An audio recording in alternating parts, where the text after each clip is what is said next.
Hello guys, my name is Anna and I'm a Ukrainian, and I have decided I will vlog daily from my country Ukraine since the start of this awful war with Russia.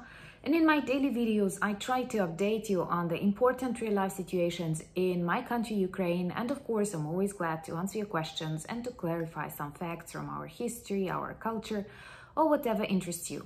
And today, on behalf of all Ukrainian people, I want to congratulate Finland and Sweden on the very important step in joining NATO.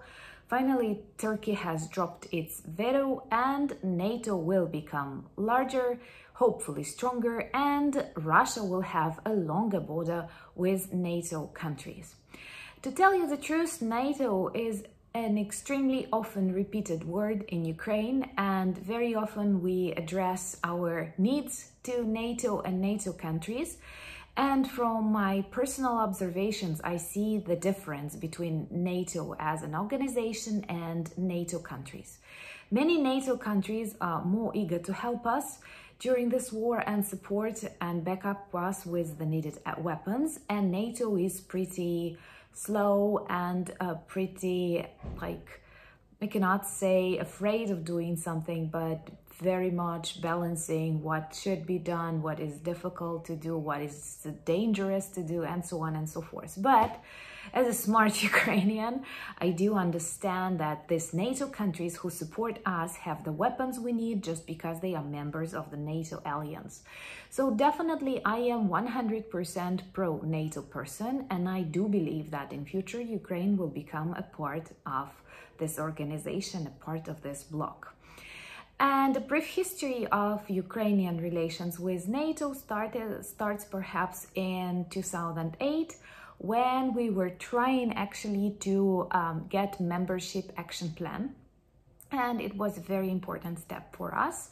But later, we did not receive it. And in 2010, we had Yanukovych as a president, and Yanukovych was a totally created by Putin figure, a person who was an analog of Lukashenko and who was meant to give Ukraine to Russia. But Ukrainians don't like presidents like that, and still he managed to stop the process of movement in the direction of NATO back in 2010. But later, after the revolution of 2014, the government had to react to the desire of Ukrainians to be the part of the Western world. And the West, when we say Western world, we understand that the European Union and NATO are important structures within that Western world that actually, to some extent, hold that democracy, freedom in this country. So, in winter 2019, we have changed our constitution, and we have put down in the constitution articles that describe the desire of Ukraine to join both the European Union and NATO, thus finalizing a pro-Western, pro-democratic choice of Ukrainian people. And that was a very, very, very important step. And I do believe this was also the moment when active cooperation, experience exchange started here. In general, the level of support of NATO just before the start of this war in January 2022 was close to 64%, and I don't think it is a small percentage, because in Finland, just before the start of this war, they had less than 30% of population supporting the idea. In Ukraine, it was 64%. And right at the beginning of this war, we had like 97 or something. Now the support has dropped, but only slightly, due to perhaps Jens Stoltenberg. I'm not his fan because he is so, I describe, I have lost this word somewhere in my head, but like when someone is too accurate, afraid to, like a little bit afraid, not very self-confident, even in the way he speaks when he expresses his concerns. But I do know it's not okay to associate person with an alliance, and this is just like an observation. So anyway, now Ukrainians believe that NATO is an important step, And of course, Russia spoke about NATO as one of the red flags, and that of course it will never support the idea of Ukraine joining NATO. And here I have this question, why should we kind of ask Russian about that? So anyway, I do hope that in the near future NATO will accept Ukraine, and NATO will need Ukraine too, because if to turn on this effective mode, I do think that Ukrainian military, they learn a lot during this war. This is a real full-scale war that many of real military men and women all over the world have never experienced. Many of the things they have learned either in small wars and small conflicts, or in theory and just like trainings and practicing simulations, but not real war. And this real war experience with Russia is definitely worth sharing. And I do believe that Ukrainian military men and women will be very important trainers and speakers for different countries of the world, because I do believe that peace is what we need, but like to live in peace, we need to prepare for war. And definitely our experience will be useful. You know that at the beginning of this war, Russian army was described as the second strongest army in the world, and now it is like the second strongest army in Ukraine.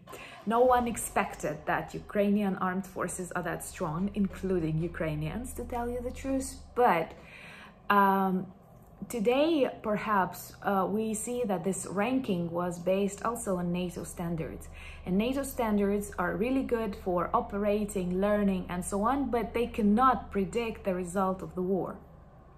Only God and people of that country and their allies, I have learned the correct pronunciation, and all of that together will definitely make Ukraine stronger and more important, I believe, in this military sphere, and will also demonstrate that predictions and analysis do not always guarantee that it will be like that in reality.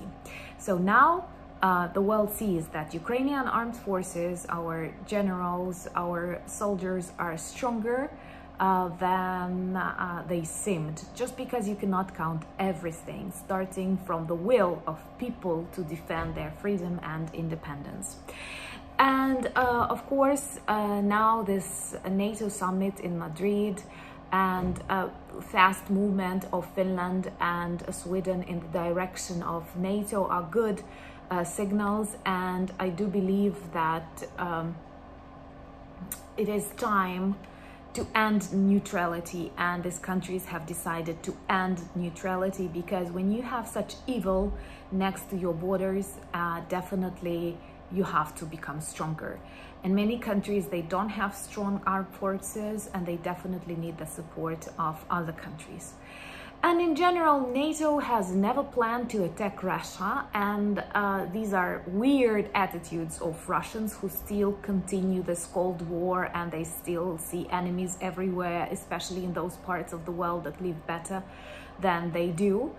And all of that, Putin's discourse that started actually in 2008, when he spoke about spheres of influence, and definitely these spheres of influence are not fixed, and this is just a stereotype, a fiction, a bully invention, that there are spheres of influence, and other countries, they are not independent countries, but spheres of Russia's influence, and they were totally against the spreading of NATO to the east. And to tell you the truth, NATO listened to them and did not look at Ukraine as a real candidate for NATO, joining the NATO. And of course, this war that we have in Ukraine, it's not about NATO, because we were really far away from joining it. We did not have bases, NATO bases on the territory of Ukraine, and unfortunately, we were too far away from NATO. Maybe now we will be closer. And what Russia got with this war is just the contrary to what it wanted. And now it will have a much longer border with NATO countries, and instead of Finlandization, they will have NATOization of the world, and I think these are good news. And hopefully this organization will grow stronger and more articulate and strong in its support of Ukraine, because now we fight for the freedom in the world, and our country has become a battlefield with evil, and we definitely need the support of good countries. And also another important phrase that I want to use, and I have come across it somewhere in the newspapers, that during Putin's regime, he started warning the West that NATO is approaching very close to the edges of Russia, and this is what bothers him. And this is so totally wrong, because you cannot describe an independent country, you cannot describe Ukraine as the edge of Russia. We are not the edge of Russia. We are on the edge of the dark country, of the gloomy country of the Horde, protecting all the normal from them. So anyway, my congratulations to my subscribers in NATO. My congratulations to people of Finland and Sweden. And I do believe that, of course, this blood of Ukrainians, this war, Russian war in Ukraine, was the main factor that inspired the populations of these countries to join NATO, and thus to make a strong border with Russia. Thank you for your advice that you provide below these videos. Thank you for your support, and of course thank you for your subscriptions, because the more followers I have, the more people learn about the present-day situation in Ukraine, and we are all really grateful for your support. Slava Ukraini!